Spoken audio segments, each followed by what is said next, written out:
Jared, how's it going? Can't feel my leg. I'm sorry. Okay. I was wondering what your biggest pet peeve is. When I can't feel my leg. What is it? I have some. You go first. I'll think of them. Even better. One of my pet peeves, waiting on Jared. One of mine is when Jen tells me to hurry up. What's a good pet peeve? Tons. Oh, you know what? We flew in yesterday, and I get this from my wife, but there was a guy behind us, and I guess he was sick, so for the 4.5-hour flight, he waited until we had landed. We were waiting on the tarmac, and he was going, not spitting, but just like, and I was like, I've had a hockaloogie before, so I know that goes somewhere. And he was right behind us, and so we were like, and he was oblivious. He was kind of like, hey. I thought he was snoring, and Jen was like, do you hear that? I was like, what? She's like, someone's like, and I was like, I can't, and I heard, I was like, oh, somebody's just snoring. She goes, no, I can see him. So I turned over, and sure enough, he was and so, especially on a plane, because you feel like you can't do anything, and you can't say, like, I'm going to get you because you're really not that tough. So that's... You might get tackled by the air marshal. Yeah. Not allowed back in the country. I'm gonna take your lead on the plane thing and say that I've found myself I've actually gotten overly aggressive at people who refuse to turn their cell phone off when we're taking off. And it's like when the flight attendant walks by, they just kind of put it down and they walk by and then they continue to email. At one point, this guy he wouldn't do it. He just like kept hiding it every time the flight attendant walked by, and he pulled it out. And we were like backing up from the gate, and I just stared at him. And he wouldn't look at me. He was just like, texting so fast or writing an email on his BlackBerry or something. And then finally, I was just like, hey, turn it off.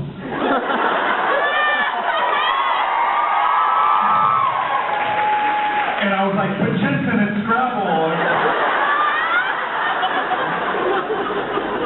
And I moved. And he still was like, yeah, I know. And he kept going. And I'm like, I'm not kidding, man. And so I was like, okay. And he turned it on. I was going to beat his ass. Anyway, that annoyed me. The poor guy was probably like, what's his problem? Yeah. Now he's some business, man. Thank you for this tile. You're welcome. Now go feel your legs. Feel your legs. How are your legs? Hi. Welcome to Toronto Convention. Thank you. And my question is for Jensen, but... Oh, come on. You can answer it. In 701, how Dean took Castiel's jacket out of the water, what do you think he did? I'll tell you.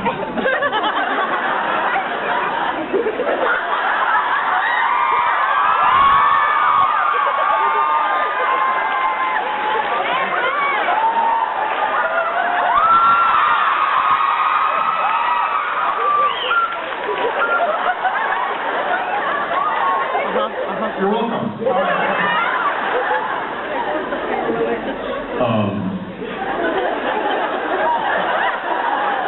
Yeah.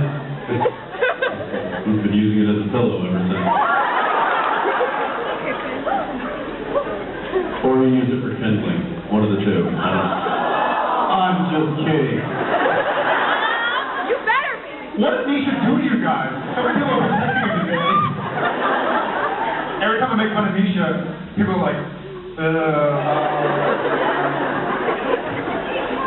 Yeah, I don't know.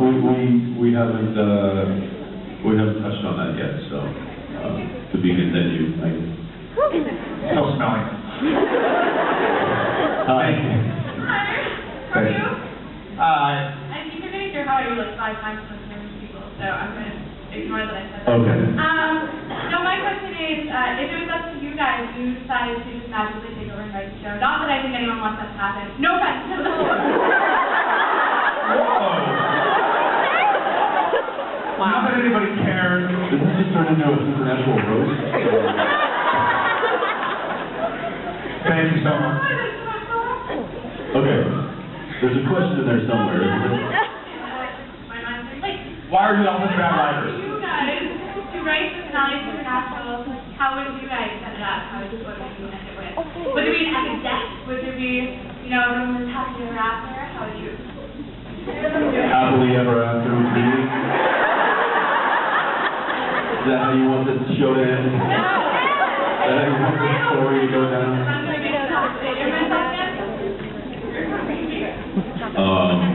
Well, we already know you don't like our writing. It's the Twitter. I'm getting that sense of that this is not a good writer. Touche.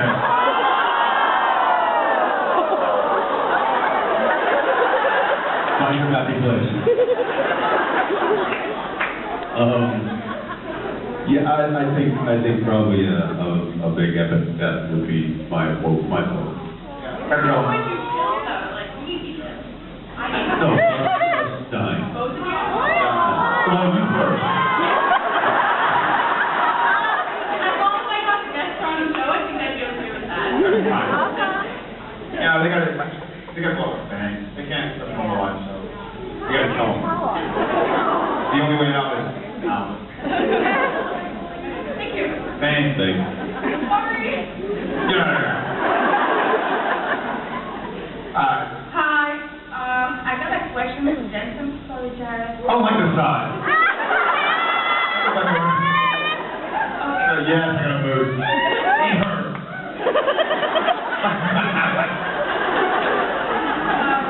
How much you were involved in the Parade Plus production when you were directing? What? How much more involved you in pre and post production when Right? Now I'm translating for you. Pre-production, I mean, quite heavily. We spend about 10 days prepping for an episode. So I went on all the location scouts, helped design the floor plans for sets, casting, wardrobe. I mean, all of the departments basically do their job, and then they come to the director and say, okay, here's 8 options. Pick 3 or pick 1 or whatever it is. And there's a lot of decision making that goes on before you.